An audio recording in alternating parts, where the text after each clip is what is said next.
Welcome to another Encounters episode. Today we take a look at Bigfoot reports and protocol of the Royal Canadian Mounted Police.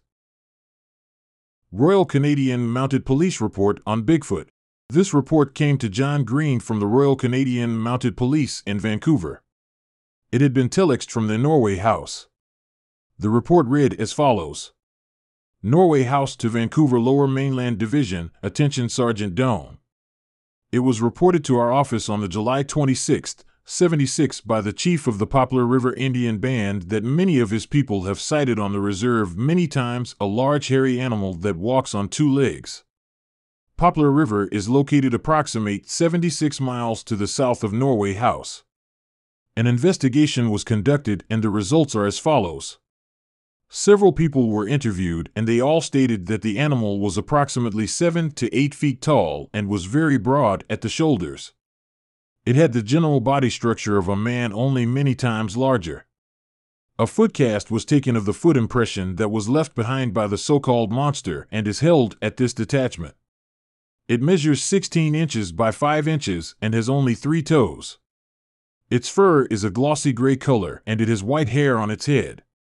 They stated that it was very powerfully built and one man reported that he saw it swimming.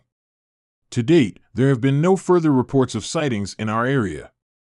It should be noted that this so-called monster seemed very inquisitive towards the people and would come around the houses on the settlement and look in doors and windows.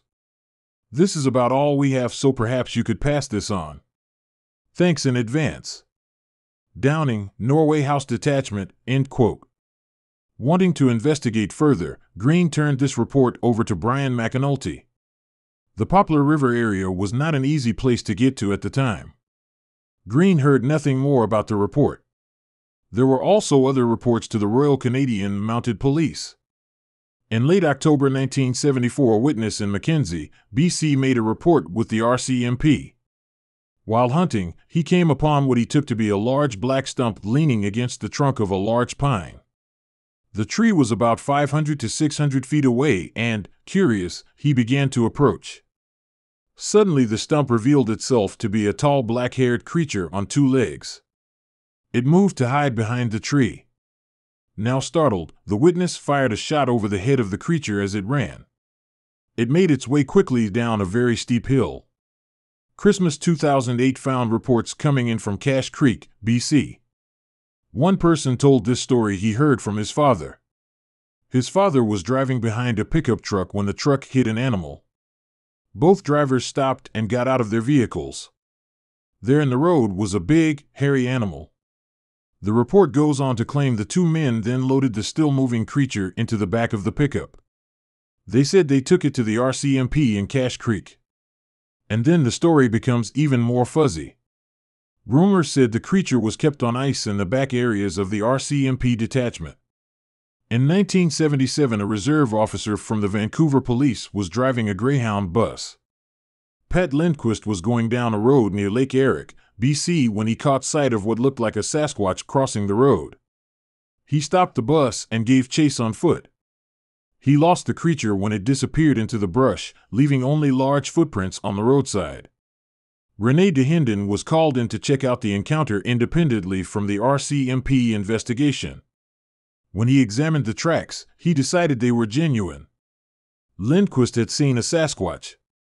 The RCMP then produced 4 young men from Vancouver who confessed that they had hoaxed the entire thing. No charges were made and the young men went free. In 2012, Corporal Annie Linteau, Communication Officer for E Division, Vancouver, stated RCMP protocol. I can confirm that an investigation file is generated as a result of any incident reported to the police. The file is then assigned to a member for investigation. Based on the circumstances of the incident and if the incident appears to be related to an animal, police will advise their local conservation office for follow-up. The protocol if someone shoots a suspected Bigfoot. I am really not in a position to comment as to what sanctions someone may receive as a result of a shooting incident. All I can say is that it is the responsibility of the police to investigate any shootings. All investigative findings would then be sent to the prosecution services for their assessment as to whether or not charges are appropriate. Manitoba released the following statement. The RCMP in Manitoba do not track reports of Bigfoot sightings per se, so I cannot provide a number for the province. I can tell you that the RCMP takes all calls seriously. In any complaint of a wild animal or unknown creature sighting, the safety of the public would be our first priority. The investigation would more likely be turned over to Manitoba Conservation and Water Stewardship to follow up. Corporal Miles Hebert, D Division. Make sure to subscribe to the channel and hit that notification bell. Find more reports and our sightings map at thecryptocrew.com. If you have had a sighting or encounter, then please contact us via our website. Thanks for watching, and we will see you next time.